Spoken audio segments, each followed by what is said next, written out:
Badger fans, I'm excited for this one. We got one of the goats of the Badger community on the show today. We're going to talk official visits, the 24 class compared to that 25 class that's being built.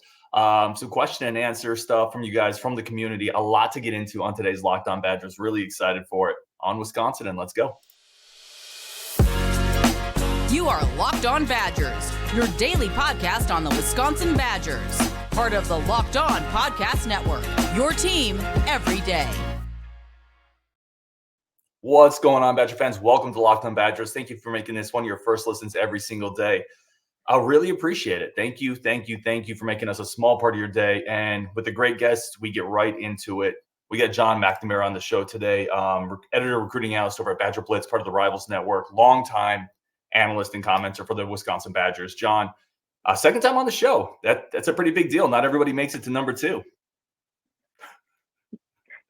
I feel honored to be back for a second time. Thanks for having me.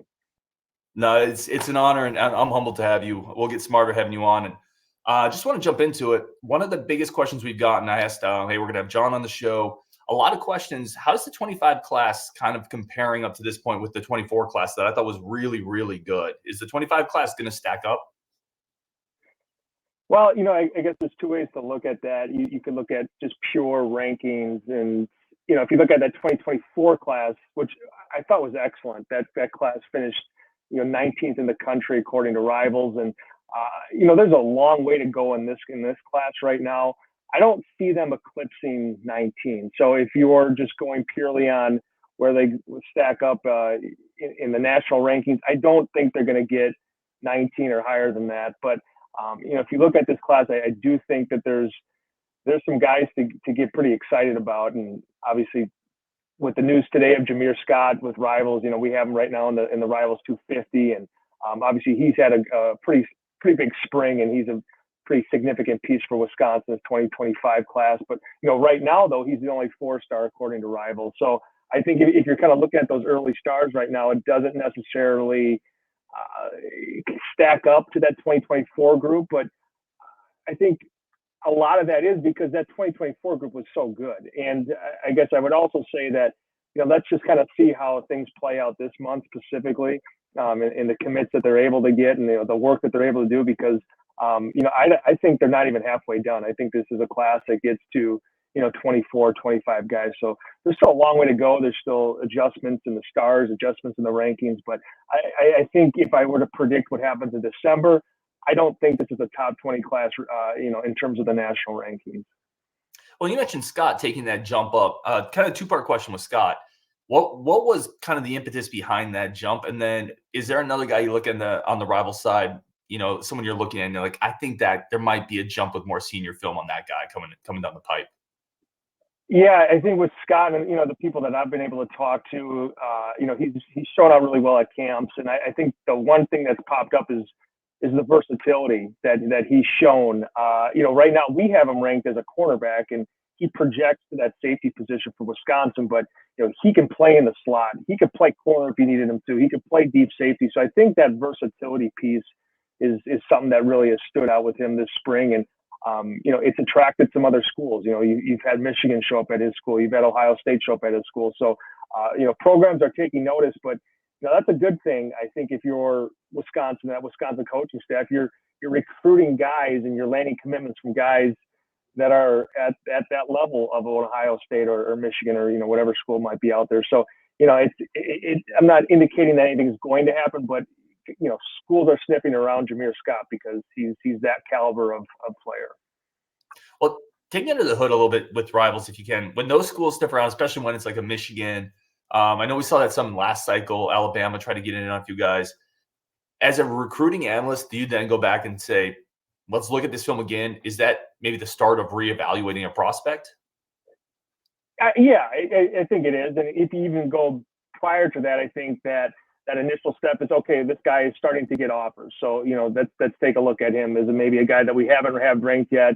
Now he's starting to pick up some steam. Let's go ahead and take a look and see where we want to start him. I think that, to, like you said, kind of pull the hood back a little bit. You always want to start in that initial ranking a little bit lower because it allows the player to grow. And it's also, not fair to start a kid off as a 4-star and have him move down once you start to gather more information. You'd rather do that the opposite way. You start him a little bit lower, but then you get to know him. You get to see him in person. You get to see him at camps. You get to see him in all these different settings. You get to look at the film and then allow that person to kind of grow in terms of their rankings.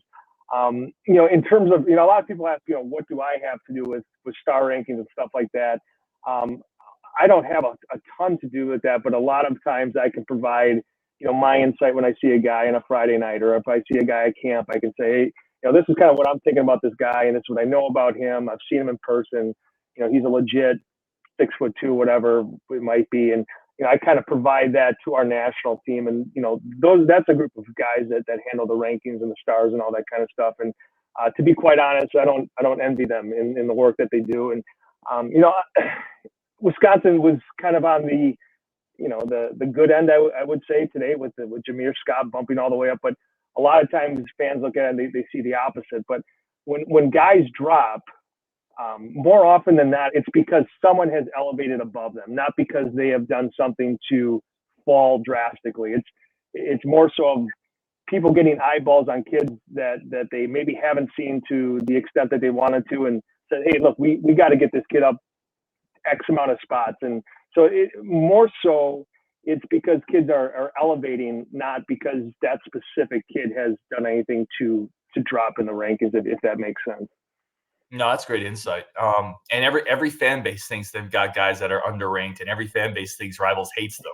So yeah, absolutely. Yeah. As far as you're winning there. I want to ask a little bit, and this will probably extend to the next segment as well. Official visits obviously happening starting this week. Huge official visitor list this weekend, but there's a couple weekends that you've done a really good job on your site, kind of laying out what's coming up. If there's a couple guys over the course of the next couple weekends that you would highlight and say these would be home run additions that I think the Badgers can land, who would those couple guys be? I would start with Rukeem Stroud, and I put a feature cast in for him yesterday, and he's a 4-star cornerback from Florida. Wisconsin has a commitment from Remington Moss. We have him listed as a cornerback. I think the appropriate label for him is just kind of defensive back. If I had to bet, I think he probably ends up at safety, but I think he'll get that first crack at cornerback when he arrives on campus. But another guy with that versatility where he could play in the slot if he needed to, kind of play all over the place. So, Rukeem Stroud, like I said, a 4-star kid from Florida. Right now we got a story up on the site where it's basically Wisconsin and South Florida. I think there's a real chance that, he could get it done this weekend, and we're kind of preparing for that way to have some content ready, should he follow through with that. He's a little slight at 5'11" and 170 pounds, but, I can tell you that Wisconsin loves the film and they love the speed there. So, not only is that a great piece to add to this 2025 class, but it kind of gets those dominoes rolling at that cornerback position specifically because, right now on paper, there's as many as 9 guys who have visits at least penciled into their schedule. Now, I don't expect all of them to visit, but if you get a guy like Stroud, then some of those guys who are visiting a little bit earlier in the calendar maybe feel some more pressure and start, that position kind of continues to fill out as you'd like it to. And maybe you don't need to get to the 3rd week of June at the cornerback position. Well, and talk to me about that. It feels like that's the strategy, right? With this staff, they're getting the Plan A guys on campus early. 100%. And I talked to someone a couple months ago, and they said, hey, we want to get everything done in the first 2 weekends. Now, they're going to extend to the 3rd weekend, and they might have to extend to the 4th, which I believe is June 21st. But absolutely, they are trying to get their top guys on campus either this weekend or the following. Now, it doesn't mean to say that if a guy is a June 14th guy or a 21st guy that they're irrelevant or they're not on their board, but there's a conscious effort to get those guys there as soon as possible. And it brings up the other question I know pops up all the time. Well, do you want to get that first visit or do you want to get that last visit? Look, there's no guarantee that last visit will come. So you want to get that first visit. And I think there's a handful of guys that'll be on campus this weekend that they are going to push as hard as they possibly can, Mason Posa specifically, in order to make sure that they don't take additional visits. Now, there's no guarantee of that, right? But, Posa could take all the visits that he was scheduled to take. And, there's other guys that are kind of in that same boat. But there is no guarantee that if you're sitting on that third weekend and you think you're going to be that last visit, that a kid's going to pop up to your campus, because they could end things that first weekend and be done with their recruiting process. Yeah, that's really well said. And that actually hits on a question we had from Can Man over in the Discord. He said, what's his perspective on being the first visit compared to the last? John Garcia Jr., who I'm sure you know, at least through your network there, works at Rivals. He's been on the show, and he talks all the time about first visit, get the first visit. Yeah. So, yeah, you're hitting on that's a really good answer to that question from Can Man there. All right, we're going to take a quick break. Friends of the show, come back. We're going to keep the great John on for as long as I can before he has to leave. I'm going to continue talking about the official visits, plus some thoughts on the staff and some more of your questions for John coming up next on Locked On Badgers. But first, a quick break for our friends of the show over at Game Time. Game Time is the number one source for all of your ticket needs, whatever you need, entertainment, concerts. I still haven't gone to a concert. John Berger in the Discord is supposed to take me to one at some point. We're going to see if he follows through on that. But aside from that, Badger games, Camp Randall, Kohl Center, wherever you want to go, get those tickets over at Game Time. You get the best prices, last-minute deals, the best inventory, pictures of the seats before you sit down. Don't shop for tickets like a caveman. Do it like an elevated life form over at Game Time. Download the Game Time app today, create an account, use code LOCKEDON for $20 off. That's download the Game Time app, code LOCKED ON for $20 off. All your tickets at the easiest place to get them over at Game Time. All right, let's get John back on. And again, thank you so much for joining us. Definitely give you an opportunity. I'm sure most people already know where to find you, but for those who may not. Yeah, BadgerBlitz.com. It's shaping up to be a huge month and plenty of content rolling out there. And if you can wait till Friday, we'll have a deal that's rolling out there to make sure that you're all set for official visits. And like you talked about, Ryan, I've kind of been previewing June for like all of May. We've broken it down by position. We've taken a look at just about every kid that they expect to have up there. But people love the content. And, if you're just kind of dipping your toe in the recruiting water, I suggest that you jump right in, because it's addicting. It's a lot of fun, and it'll certainly keep you busy every single day of the week if you follow recruiting. Yeah, it's one of my favorite times of the year as a college football honk and someone who is excited to play the new version of EA Sports College Football 25. This is why I love college football. It's one of the biggest reasons. Let me finish up with Rukeem, if you don't mind. Rukeem Stroud, the 4-star. Where do you think he lined up if you were to tier him up in last year's class with Xavier Lucas and Emilio Agard and Harper? Where would you kind of put him on that list?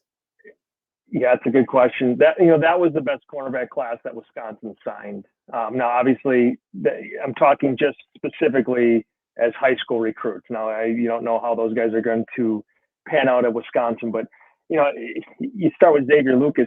He's as exciting of I would say, not even position specific, but just as a football player that Wisconsin signed over the last handful of years.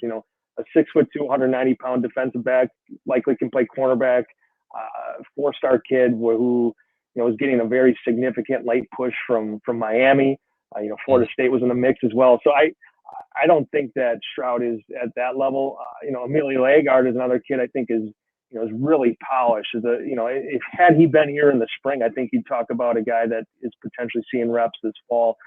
I'm not going to cross him off that list just yet. I think he's a really, really good high school player, really polished. Like I said, I think that his skill set is super high.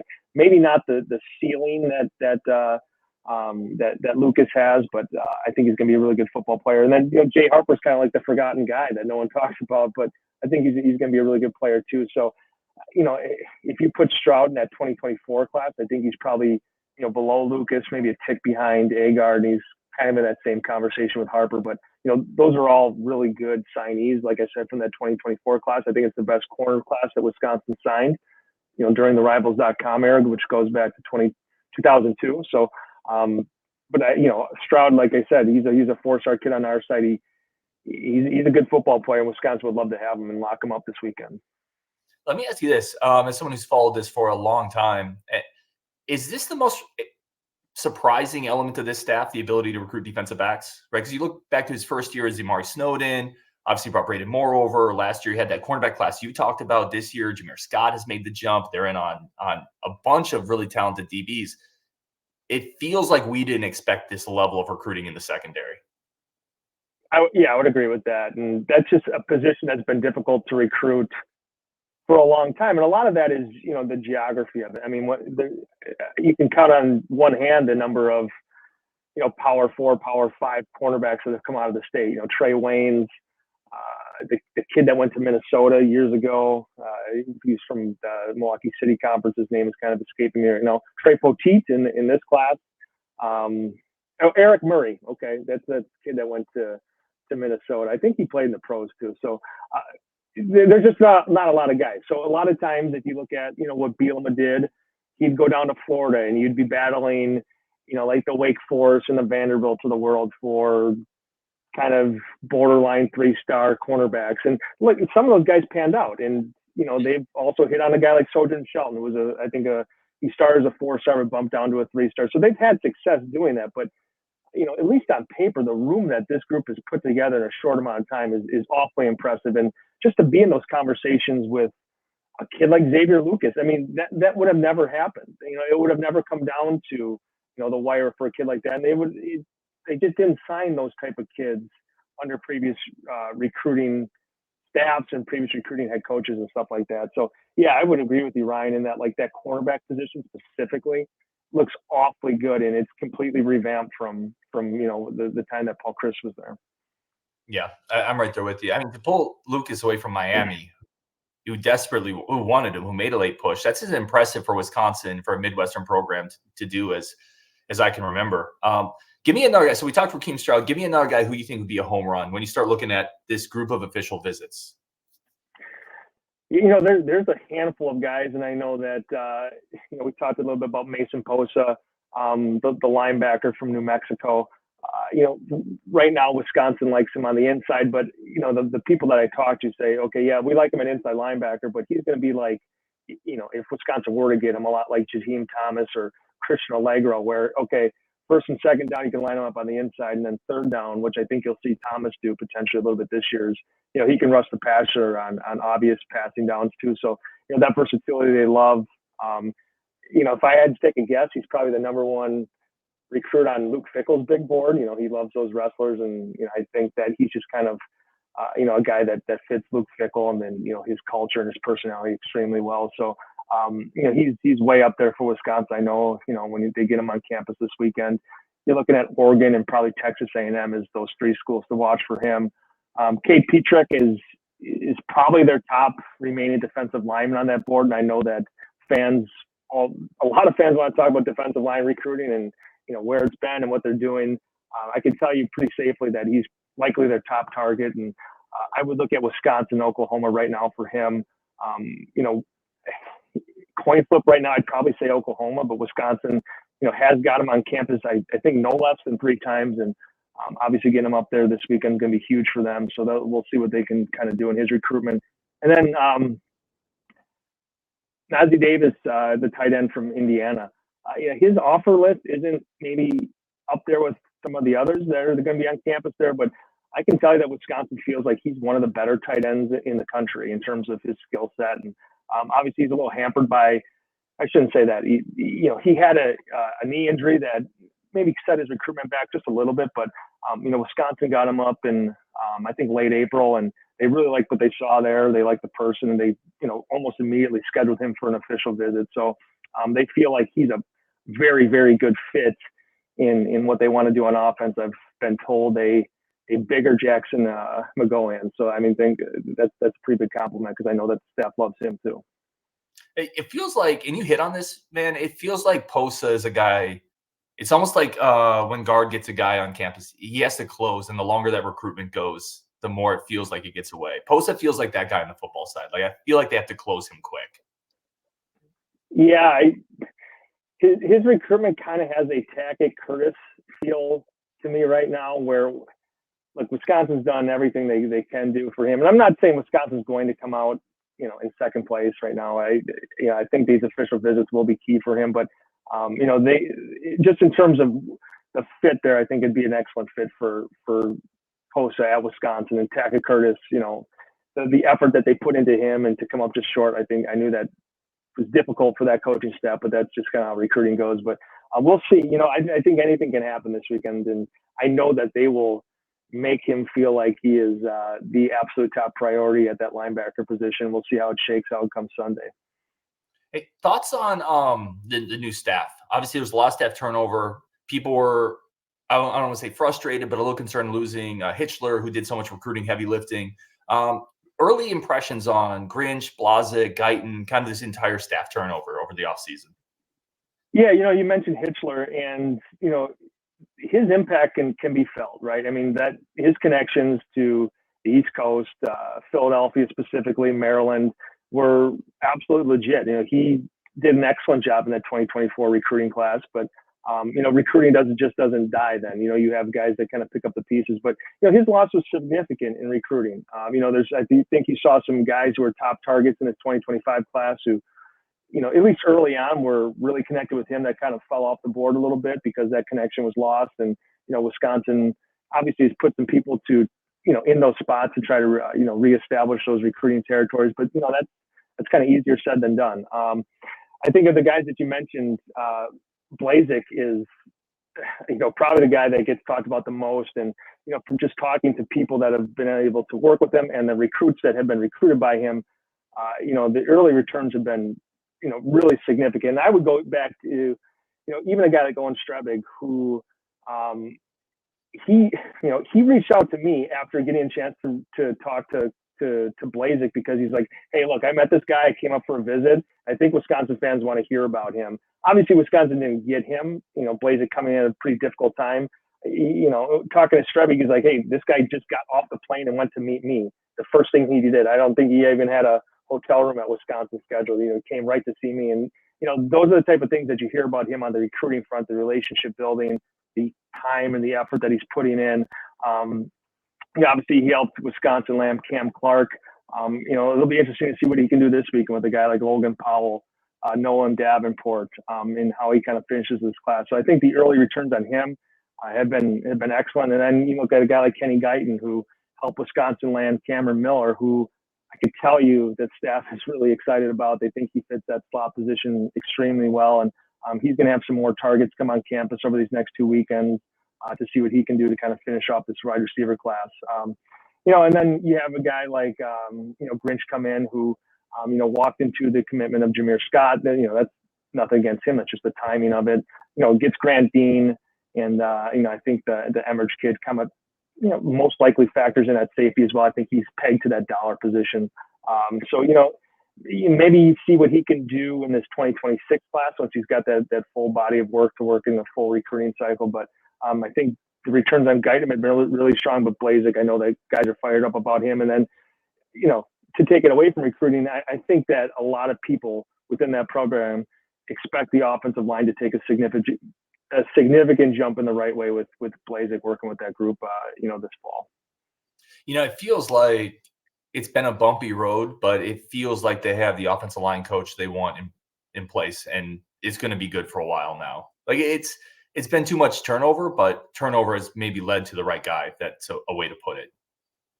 Well, I mean, how many guys have they had in the last 5 years? I mean, they've had 4 or 5 position coaches in the last 5 years. So, I would agree with you. I think he's the right guy for the job, and but they certainly need some stability there. And he's coming in at a good time, right? I mean, you have some veterans there that you feel good about who have seen a lot of different things, who have been through those coaching changes. But you'll have 5 true freshmen that he'll get to coach that will only know his coaching, and then you would expect 4 more from this class at least.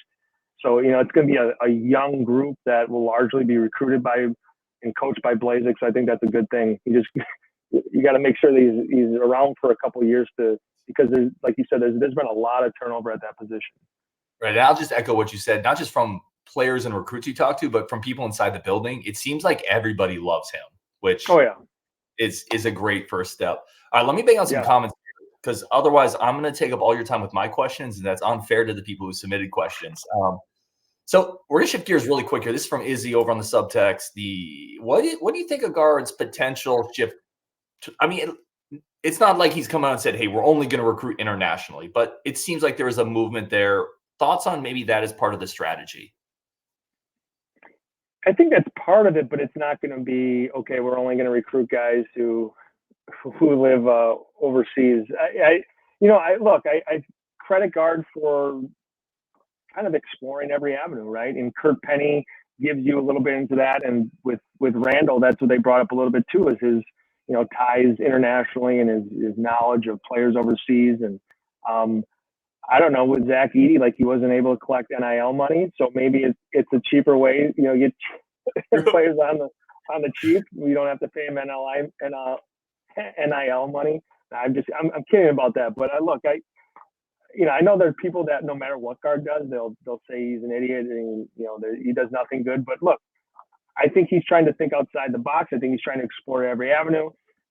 The last two offers went out in the 2025 class. They were from kids from the States, so he's not abandoning that. I can assure you that. But I think he's just trying to say, hey, look, this is a different landscape, a different time in college basketball. Let's go out and look at every possible thing that we could do to help make this team better, and we'll see how that goes. I don't really have,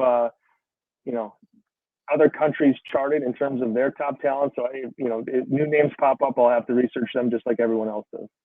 You could probably expense a trip out to FIBA under 20s, right? You could probably write that off, go out to some European ports.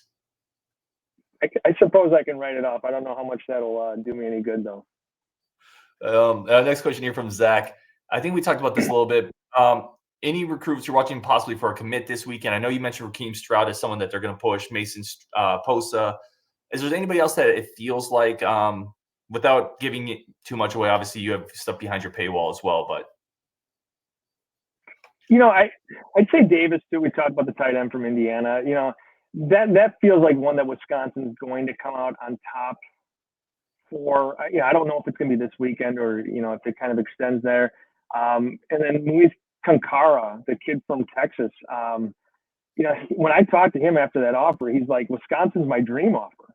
And I said, I had to restate the question because I wanted to make sure that he knew what I was saying. And he's like, yeah, I love Wisconsin. It's a dream offer for me. That's a team I grew up watching. And obviously he's a kid from Texas. So you don't always hear that. So, I know that he's come out with some schools that he's going to take officials to.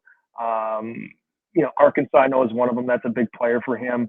That's a perfect scenario. Wisconsin, if you're a Wisconsin fan, they land him this weekend. The staff fully expects that he will absolutely blow up, this summer or into his senior season. They feel like, he's just kind of an untapped gem right now where they're very surprised that, his recruitment hasn't absolutely exploded. He's legit 6'3", 6'4", almost 200 pounds. The tape is good. The ceiling's high.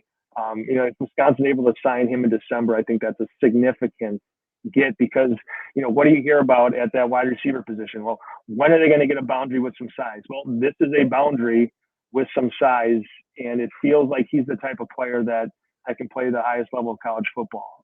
All the tools seem to be there, and Wisconsin's super, super high on him, and that they're super high on a guy if they're visiting on May 31st.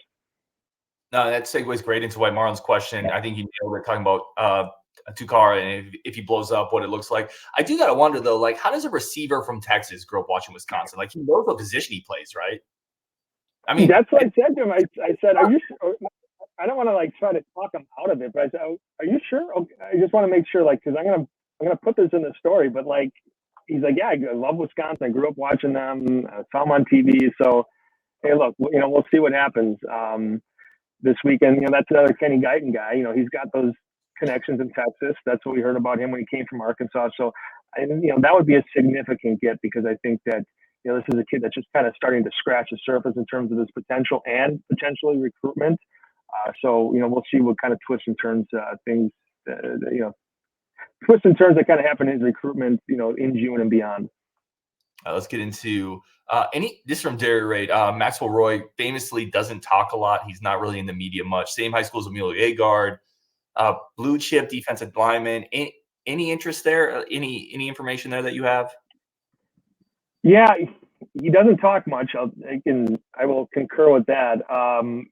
He's got I think he's kind of working with the top four right now: Rutgers, Michigan, Ohio State, Wisconsin. If you have asked me 2 months ago, I would have said Ohio State. And during that time when we got him, I know Adam Friedman got him on for our site. He said, I want to get things done before officials. Well, now we're getting into officials. So, I think he kind of, the last time I talked to someone, they said we can potentially get him up here June 7th. I don't know if that visit is set in stone. I'll be able to find that out probably in a week if he plans to visit Wisconsin. But as of today, I don't know if that visit will take place. Rutgers is there for a school that is a little bit closer to home. But, you talk about Hitchler, he was big at that high school, like you said, with the guys that they signed there. And obviously Roy being Agard's teammate. And then Isaiah West was one of those Hitchler guys too. And, things kind of fell off with him. And looks like he might commit to Ohio State. And I think that Roy could potentially commit to Ohio State. But, a lot of that is just kind of like piecing together little bits of intel. I haven't had a chance to talk to him in the last couple months or so. But if he pops up on campus June 7th, that's a very good sign for the Wisconsin coaching staff. Let me ask you this, just talking defensive lineman recruiting for a second. Let me get way off of this. Badger fans were obviously excited to land Brendan Lane, the transfer portal, defensive lineman coming in, 300-pound guy. How do you gauge excitement on something like that when you look at a player who had a sack and a half at a lower level of football? Now, everybody needs defensive linemen. Everybody needs 300-pounders. But does the excitement level exceed what is the realistic expectations are for guys like that coming in from a much lower level when you see what they did on the football field? Yeah, 100%. And look, that's why if you're a defensive lineman and you hit the portal, why not take a look at what's out there?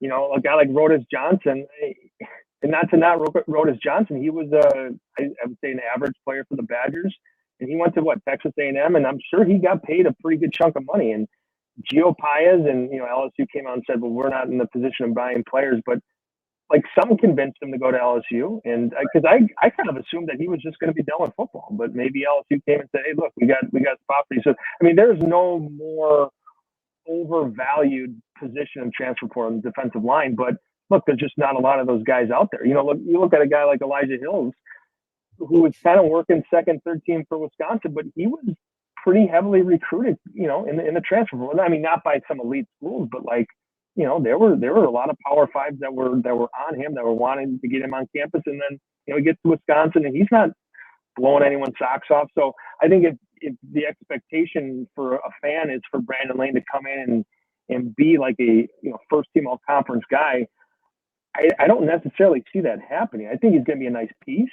I think he's got a chance to start, but I don't know that he's going to come in and set the world on fire and completely change that outlook on that that position group. But like you said, Ryan, that's just an overvalued position because there's scarcity there, and every school, when it gets to the portal, is looking down that defensive line, aisle in the supermarket because everyone's looking for them, and there's just not a whole lot of them out there. That's a great analogy. That's the aisle in the supermarket right before the storm hits. That's just cleaned out. There's one empty thing down there. But listen, if he gives you 15 to 20 reps of quality play, he holds up against an Iowa, he helps stop the run, he helps get you in positions where your linebackers can eat. That's a win. At that point, and they need a depth there. So it's just an interesting thing to me. A couple more questions here. And again, I really appreciate the time. I usually keep these to about 30 minutes, but going a little long. As long as you need, I'm here. As long as you need me. Don't say that because I will talk for 2 hours about how Isaac Guerrendo should have got more touches. Don't even get me started. Let's go here. This is from JD. Or JV, sorry. After spring, updated thoughts. Where are you at on Van Dyke after seeing kind of spring unfold? Have you gotten a little higher or lower basically since when he got here? I don't think you're going to get freshman year Van Dyke where people are talking about potentially being a first round draft pick. I don't think you're going to get the last year version where he kind of essentially got his starting job taken away. I think you're going to get somewhere in the middle. So I think that's kind of what you saw in the spring. Some ups, some downs, some Braden Locke talk, but then, towards practices, 13, 14, 15, he kind of emerged as the starter. And I would imagine you go into fall camp with a similar dynamic of, Van Dyke will be taking those first team reps, but I don't necessarily know that Phil Long was going to come out prior to camp and say Van Dyke is absolutely our starter. I think that's going to be a competition through a good chunk of fall camp. Now, as of today, I think Van Dyke's going to be your starter for that first week, and unless something really kind of crazy happens, I don't see Locke overtaking him because they have stuff invested into Van Dyke right now. There's a reason that they brought him in there, but yeah, I expect it to be a competition in the fall, and for Locke to eat up some of those first team reps to see what he can do and kind of continue to move forward in his development as well. So, I think you're looking for a guy that is not going to throw a bunch of interceptions. And, that's something that Tanner Mordecai gave you. I don't know that he's going to give you as much as Mordecai gave you on the ground, but I think the arm talent is probably a little bit better with Van Dyke. I think they'll have better receivers to throw to, and I expect a better running game with a better offensive line. So those are all things that will help Van Dyke out. I think both quarterbacks are going to go without a tight end group. It was pretty much non-existent last year. I think Wisconsin's still probably a year away from it this year. But I think he can win games for Wisconsin. But again, I don't see this guy as someone who's going to be in the NFL a year from now. Is he different type of player, certainly, but is he kind of on the Jack Cohn level of talent for Wisconsin, a guy in that tier? I'd probably take Jack Cohn over Tyler Van Dyke, to be real honest with you. This might sound terrible. I would take another season of Tanner McAvoy over Tyler Van Dyke, to be real honest with you. And that's I mean, obviously it's not happening into a 7th season. I think I was higher. McAvoy or Mordecai? I was higher than I'm sorry. Did I say McAvoy? Let's be very clear here. Mordecai, thank you for catching me there. Yes. I think I would have lost all credibility. All 20 years of doing this, I would have been down the toilet. Yes, Mordecai, thank you. That's what I thought. Okay, good. Yeah, I love it, man. I love it. And speaking, we'll just continue this on quarterbacks. What are your early thoughts on Landon Locke? Obviously, younger brother Braden Locke. What level of quarterback recruit is he, do you think? I think he's got a higher ceiling. I think with Braden, you kind of know what you got with him. But Landon is bigger, more athletic. Now, how much will that translate? Because obviously, Braden's done a really nice job of coming in with quarterback competition with a guy like Nick Evers, who a lot of people, at least initially, pegged to be the heir apparent. And he beat him out, right? I mean, I think a lot of that, what we've heard about Braden is putting the time in and understanding the offense and having a grasp of exactly what Phil Longo wants to do. And I think there's a lot that translates there with Landon, where Phil Longo knows Braden, he knows the family, and he knows Landon, and he knows the stuff that Landon's going to do off the field. So I think he's in line for a big senior season, right? He's going to be a full-time starter, and we really haven't seen him just unleashed of like, okay, this is his full season of being able to go out there and show what he can do. But like I said, he's bigger and more athletic than Braden is. Now, how much of that will translate? And I think with that, the ceiling is higher, but we'll have to see, kind of what he's able to do when he gets to Wisconsin. Because look, they took him early, and quarterback recruiting does happen early, but they took him very early. And I know that there were other guys there that they could have made runs at and potentially landed. A guy like Ryan Montgomery, I'm not saying they would have got him, but I know that family really liked Wisconsin. And Phil Longo came and evaluated and did his thing there, and they went with Landon Locke. So we'll see how his time at Wisconsin kind of plays out. And I don't want to say that, again, Ryan Montgomery was a lock to go to Wisconsin and Wisconsin just ignored him, but there was legit interest from that family, especially once Ohio State filled up at that quarterback spot, and they were looking around, and obviously he's at Georgia. He's going to be in a great spot there. But, there's some guys out there that I know that had legit interest in Wisconsin, but they felt good about Landon Locke, and we'll see how that plays out. I feel like that has to make you feel confident about Locke in a way, if you're trying to find the optimism there. The other part of this, I kind of think, what's the fan criticism of Braden Locke, right? It's a little too small, not athletic enough, but he's wired the right way. He processes like Scott Tolzien. He's that type of guy. Well, if Landon's just a bigger, stronger version of him, if you're looking at the upside road, I feel like that guy could be a stud. And I think it's all, I like I said, I think the ceiling's higher in terms of his comparison to Braden. I like him. I think there's a lot to like. I think the tools are there. He's a good baseball player too, so there's a big arm there. I'm excited to see what he can put together, this fall. But we'll see. With quarterback recruiting, it's so tough, right? I mean, anyone who's saying they're guaranteed this, guaranteed that, unless he's, a once in a generation type guy, you just don't know. You don't know until they get on campus. A couple more quick questions here, then we'll get you out the door, I promise. JD, any of the recruits assuming kind of that leadership role, like we saw, definitely maybe Matt Toyer did that a year ago, for example? A lot of times it'll start with the quarterback, who is, kind of instrumental in starting that stuff and keeping that group together. But a lot of times that's because the quarterback is generally one of the first guys to commit. I can tell you guys like Cooper Catalano have played a pretty significant part in that. Michael Roski, I know that he likes to pop on and, tag on to a post here and there when a kid posts his top 5. And, but I think you'll see a lot of that. We'll get more information about that in June once these kids are, the commits are meshing with the top targets and that kind of stuff. So I guess I couldn't point to anyone specifically right now that's emerged, but I think you'll get more kind of information about that, in terms of kind of true leaders of this class once these guys can get around each other, this weekend and beyond. This is from, this is kind of a running bet we have. Tretch over under 39.5 receptions this year.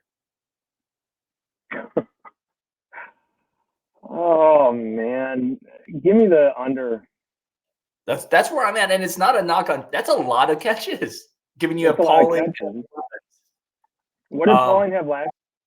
Pauling had 4 off the top of my head. Yeah, give me the under, but Tretch is going to play.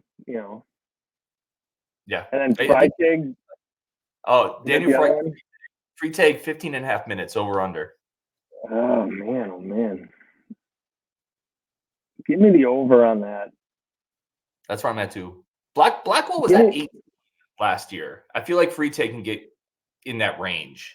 Yeah, especially Cameron Hunt. I think Cameron Hunt is going to be your point guard, but he's kind of a combo guard. He could play off guard if you needed him to. Freitag's kind of the same way. I think he's going to play. Like, look, he's definitely not going to redshirt.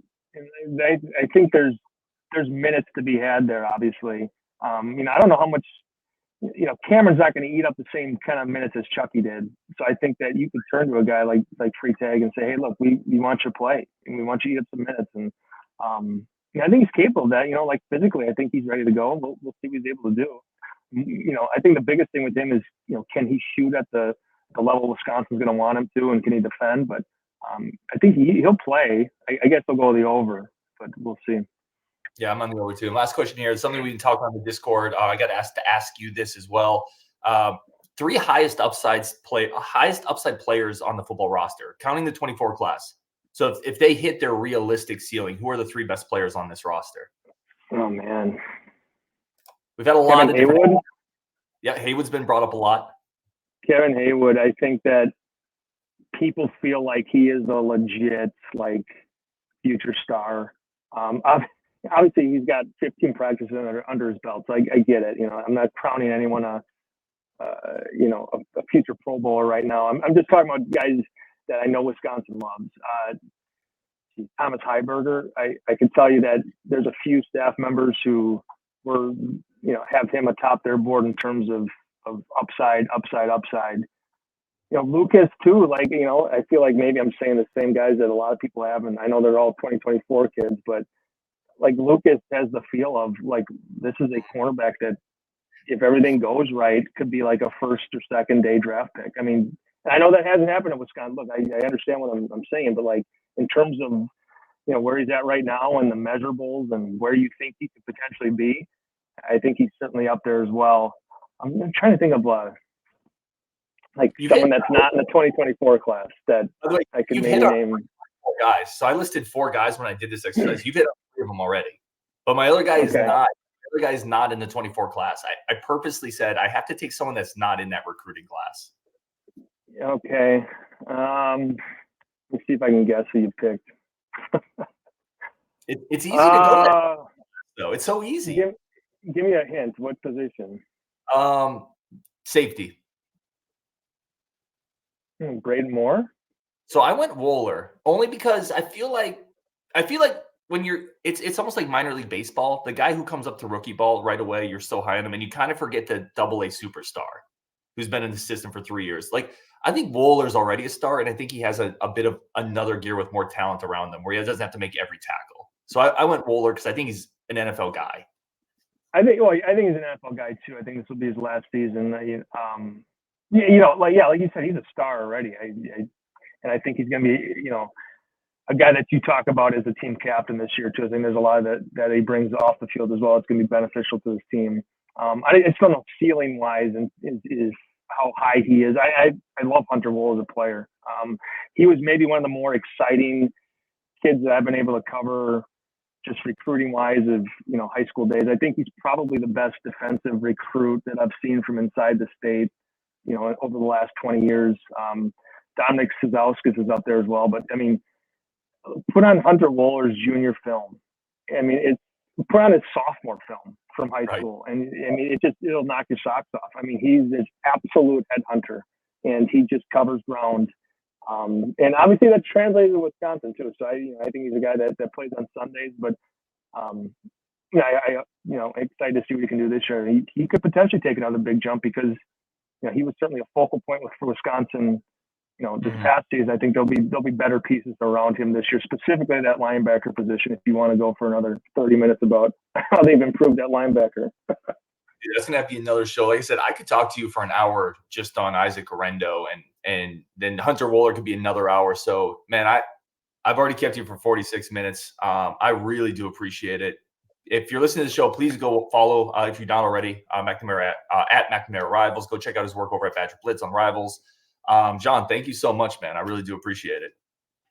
Yeah, thanks so much for having me. Anytime you need me, just let me know. Oh, don't say that. You'll be on my speed dial number 2, right behind Domino's. Thank you for listening. We will talk to you tomorrow on Wisconsin. Appreciate y'all.